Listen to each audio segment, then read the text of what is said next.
Okay, let's dive right into this. We're going to explore a really powerful and, honestly, a challenging idea. It's an idea rooted in an ancient text, but it echoes in the raw grief of our modern world. And what it does is reframe suffering, not just as a tragedy, but as actual evidence in a cosmic trial. These are the words of Mamie Till Mobley.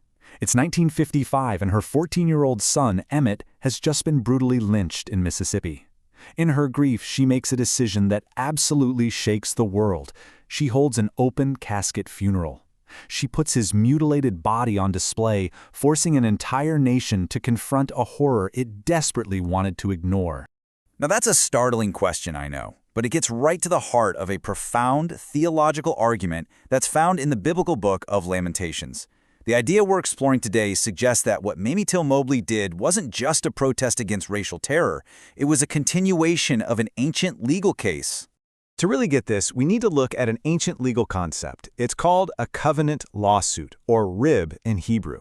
Now usually, this was a formal charge brought by God against humanity for breaking their sacred agreement, their covenant. But this concept of an inverted rib, well, it just flips that entire idea on its head. This isn't just people expressing sorrow. As the slide says, it's a formal indictment. It's humanity prosecuting God, putting the divine on trial for failing to hold up his end of the bargain. And this chart just lays it out so clearly. In this inverted lawsuit, the suffering community, they become the prosecution. The charge is exactly the same, a broken covenant. But the accused, it's no longer humanity, it's God. A God who, by the way, remains hauntingly silent in the dock. Okay, so if you're going to have a trial, you need evidence, right? Well, the evidence presented in Lamentations, it is graphic, and it is absolutely heartbreaking. The prosecution kicks things off by just laying out the scene of the crime, and it does so with what one scholar calls clinical precision. The text does not shy away from the brutal, awful details of a city and its people being completely, utterly undone. So the first piece of evidence, the decay and ruin of the community's own leaders. The very symbols of order and nobility are just reduced to ash, their bodies shriveled, unrecognizable. Next up, the prosecution presents the starvation of the most innocent victims you can imagine. The text describes babies withering away at their mother's empty breasts, their cries for help just going unanswered. And then comes what the source calls the forensic pinnacle of the case. It's the ultimate violation of nature, of the covenant, of everything. The very women who gave life, described as compassionate, are driven by famine to cannibalize their own children. This is Exhibit A in the trial against the silent God. And at this point, the entire community joins the lawsuit.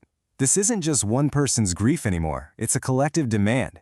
They are commanding the silent judge to open his eyes and look, really look, at the evidence of their suffering.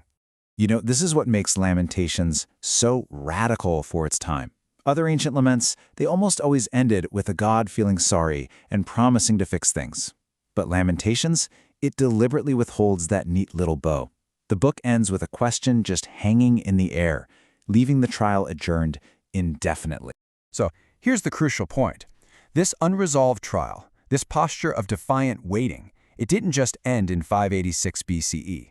The argument is that it's been continued, and most powerfully, by generations of mothers who have also demanded an accounting for what happened to their children. This ancient lawsuit finds its most sustained, its most powerful continuation in 4 centuries of African-American maternal witness. I mean, from the sorrow songs sung during slavery to the defiant acts of the lynching era, and right up to today, this vigil for justice just keeps going. These mothers, and just so many others, they are performing what the source calls a living exegesis of Lamentations. They are embodying the text. By refusing to heal too quickly, by rejecting those calls for easy forgiveness, and by relentlessly demanding accountability, they are keeping the trial in session. So what does all this mean for one of theology's biggest concepts, resurrection? How in the world do you find hope when the trial never seems to end and God stays silent? You know how it is. A lot of theology suggests a pretty quick resolution. Suffering is temporary, victory is guaranteed. But the Mother's Vigil directly challenges that neat little timeline. It insists on dwelling in that painful, awful space of Holy Saturday, that day of silence and waiting, refusing to rush to a happy ending while injustice is still here. And this brings us to a really radical way of reimagining hope, what the source material calls a risked resurrection.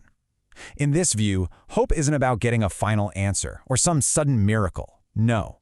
Hope is the defiant act of waiting for justice, together. It's a solidarity forged in that shared silence, with a God who is also implicated, who's right there in the dock with. And this leaves us with a final, really profound thought. It reframes the very nature of faith in a world full of unresolved suffering. What if the most powerful act of hope isn't in getting an answer, but in the relentless, unwavering, and courageous act of just continuing to ask the question?